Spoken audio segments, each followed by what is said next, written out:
Retreat, no surrender. Kenya's youth are now preparing for 2027 general election.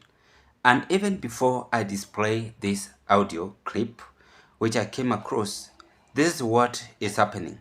The youth from all over countries in the Republic of Kenya are currently gathered in Nairobi, demanding alternative leadership, accountability, and armed respect for the Constitution. This is the enough evidence proving what is going on in Nairobi.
Spirit and determination at this historic National Youth Convention. We come together in memory of the brave young Kenyans whose lives have been lost, in solidarity with those injured, detained.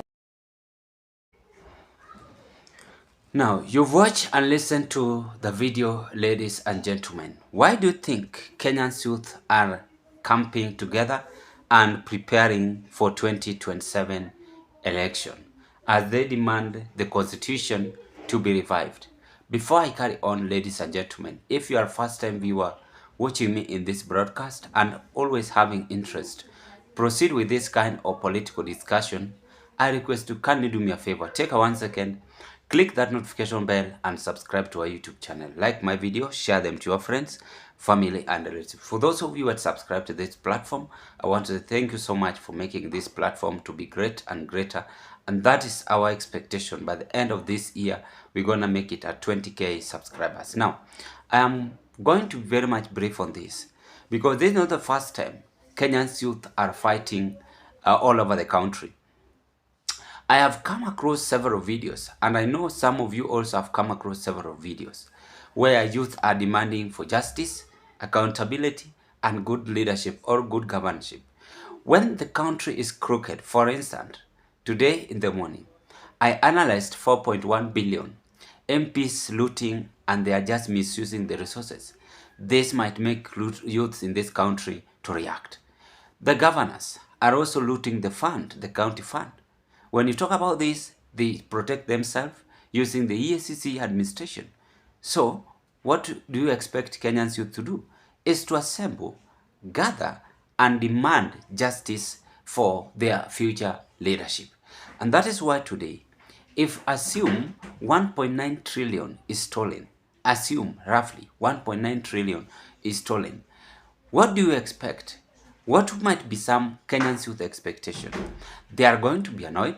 They are not going to accept this into reality, and they are going to say, no, enough is enough. But the fact remains that it is not something which we must talk about. It is something which must be discussed, not just talking. When we have lost some capitals, well, on the hands of even some cartels in the government, and yesterday you had even the president talking about them. So it means that we must now come out and ensure that this country is secured. How will this country be secured? This country will only be secured if all which is expected to be done is well secured.